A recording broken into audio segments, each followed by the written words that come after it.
दहेज की भैंस। अरे लता बहू आ गई, दरवाजे में है, कोई आरती की थाली लाओ। अरे गुड़िया भाभी दरवाजे पर खड़ी है, जल्दी आओ। घर पर शादी के बाद लता की पहली विदाई थी। वो ससुराल आती है। बहू की आरती करने के लिए इतनी एक्साइटेड हो रही है या फिर बहू के साथ आए सामान की है? सब जानते हैं। अरे लालची समझ रखा है क्या? अरे घर में अगर 2 सामान आ भी जाता है तो तुम्हें क्यों खुजली हो रही है? अरे कहाँ हो सब, मेरी बहू आ गई। सास थाली लेकर दरवाजे पर जाती है, जहाँ सामने एक भैंस खड़ी होती है। माँ, भाभी तो है नहीं, भैंस है, बोलो तो कर दे आरती। भैंस? भैंस कहाँ से आ गई? तभी लता आ जाती है। वो क्या है ना, पापा ने कहा है कि जा रही हो तो भैंस भी ले जाओ, वहाँ ससुराल में लोगों को दूध दही का फायदा हो जाएगा ना। तो ले आए हम। अरे वाह, कहाँ तो बूंद बूंद दूध के लिए तरसते थे, अब तो नदियाँ बहेंगी नदियाँ। लेकिन ये भैंसिया खड़ी कहाँ होगी? रुको तुम्हारे ससुर से पूछते हैं। सास अंदर बैठे ससुर को आवाज देती है। आज सुन रहे हो, बहू का ये सामान कहाँ रखना है और ये कहाँ रहेगी? ससुर जी से पता ही नहीं कि दरवाजे पर भैंस खड़ी है। अरे करना क्या है, वो ऊपर का कमरा ही तो बनवाया था ना, वहीं रहेगी और कहाँ जाएगी? हैं? ऊपर के कमरे में रखे? अरे लेकिन इतना ऊपर चढ़ेगी कैसे? अरे पैरों से, और क्या पंख उगाना है? बड़ी ही गंवार औरत हो तुम। और अब बहू आ गई है, जल्दी से अंदर ले आओ आरती करके, हम नहाने जा रहे हैं। बाहर आए तो नाश्ता मिल जाना चाहिए, फिर मिलते हैं बहू से। ये बोलकर ससुर तो चले जाते हैं, लेकिन सास सोच में पड़ जाती है कि भैंस को ऊपर पहुंचाए कैसे। खैर काफी मशक्कत के बाद भैंस को छत पर चढ़ा दिया जाता है। हाय रे, न जाने कैसा ससुराल मिला है, एक तो 3 तल्ले ऊपर कमरा दिया है। सोचा था कि खुली छत है, रोमांटिक माहौल बनेगा, लेकिन नहीं, यहाँ तो मेरी भैंस ही खड़ी कर दी। अब सारा दिन सारी रात इसी के गोबर की मैं कमरे में माहौल जमाएगी। अरे रोती क्यों हो? जानती हो ना, घर में पापा का ही राज चलता है। अरे मुझे खुद समझ में नहीं आ रहा कि कैसे पापा ने ये भैंस छत पर चढ़वा दी। खैर चेंज कर लो, नीचे चलते हैं नाश्ता करने, हमें बहुत भूख लग रही है। सभी नीचे आते हैं नाश्ते के टेबल पर। और बताओ बहू, घर पर सब कैसे हैं? पिताजी को बोलते तो वो भी आ जाते, इसी बहाने मुलाकात हो जाती, और वो भी देख लेता कि कितनी शानदार व्यवस्था की है हम लोगों ने तुम्हारे रहने की। कमरा पसंद तो आया ना बेटा? हाँ पापा जी, बहुत। लेकिन वो भैंस। कौन सी भैंस बहू? वैसे भैंस से याद आया, तुम लोगों के मायके में तो भैंस ही भैंस है, तो कम से कम तुमने भैंस की सेवा, दूध निकालना, भैंस को नहलाना, ये सब तो सीखा ही होगा ना। बहू ससुर के सवाल से एक्साइटेड हो जाती है। सीखा? अरे हाथ में जादू है हमारे।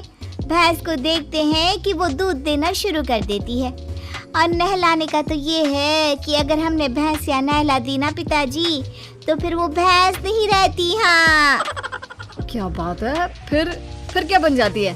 बकरी? चुप। मतलब कि हमारे हाथ में इतना जादू है कि भैंस भैंस नहीं, रंग खिल कर ना उसका बतख की तरह सफेद हो जाता है। अरे 1 घंटे में 75 भैंस नहलाने का रिकॉर्ड हमने बनाया था जी एक बार। हाँ ये सब तो ठीक है बहू, वैसे भैंस दूध कितना देती है? बहू फिर शेखी में आ जाती है। वैसे तो क्या है ना माँ जी, देती तो सिर्फ 4 किलो सुबह और 4 किलो शाम को, लेकिन जब मैं दूध निकालने बैठी हूँ ना, तो प्रेशर में 10 किलो सुबह और 10 किलो शाम को देती है। बस फिर क्या, ये सुनकर ससुराल वाले इम्प्रेस हो जाते हैं। ससुर सोच लेते हैं कि इतनी गुणी बहू मिली है तो भैंस तो लाना बनता है। फिर क्या, अगले रोज ससुर दरवाजे पर भैंस खड़ी कर देते हैं। बहू, अरे ओ बहू, देख तो मैं क्या लेकर आया हूँ। तभी बहू एक बाल्टी दूध लेकर आती है। क्या बात है बहू, बाल्टी भरकर दूध कहाँ से आ गया? वैसे देख, दरवाजे में मैंने तेरे लिए एक तोहफा रखा है। बहू दरवाजे पर जाती है जहाँ एक भैंस खड़ी होती है। ये क्या पिताजी, एक और भैंस? एक और नहीं बहू, एक ही है। इसे बाहर ना एक शेड बनाकर खड़ा कर देते हैं, क्या कहते हो?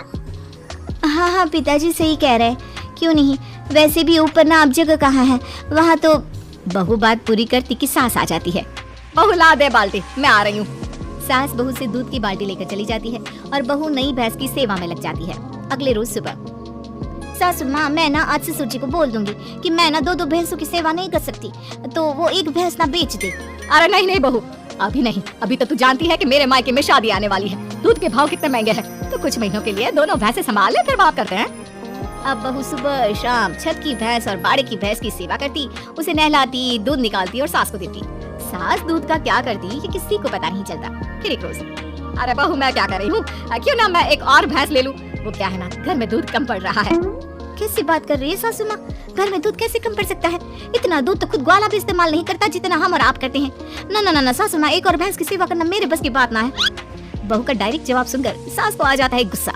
अरे क्या बकवास कर रही है, मैंने जो बोल दिया सो बोल दिया। नहीं तो कर मेरी सेवा। आज शाम को कमरे में आ जाना और रात भर मेरे पैर दबाना।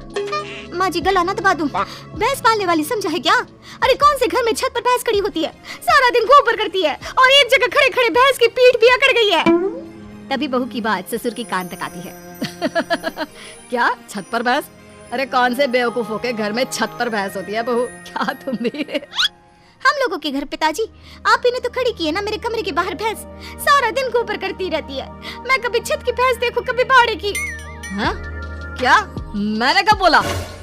अरे जब बहू आई थी विदाई में भैंस लेकर, तब आप ही ने तो मुझसे कहा था ना। अरे गुड गोबर, मैंने बहू को ऊपर के कमरे में ले जाने को कहा था, भैंस को नहीं। भगवान, बड़ा पागल लोग हो। जल्दी उस बेचारे मवेशी को नीचे ले आओ। सास फिर बेटे के साथ मिलकर भैंस को नीचे ले आती है। मुझे पता होता कि छत पर भैंस है तो मैं ये दूसरी भैंस कभी ना लाता। पर माँ जी को तो पता था ना, उन्होंने आपको नहीं बताया। वो तो तीसरी भैंस भी लाने की बात कर रही है। अरे वो तो मैं दूध बेचने का बिजनेस करने की सोच रही थी, इसलिए। सासू माँ प्लीज ऐसा कुछ भी ना सोचा करे। भगवान।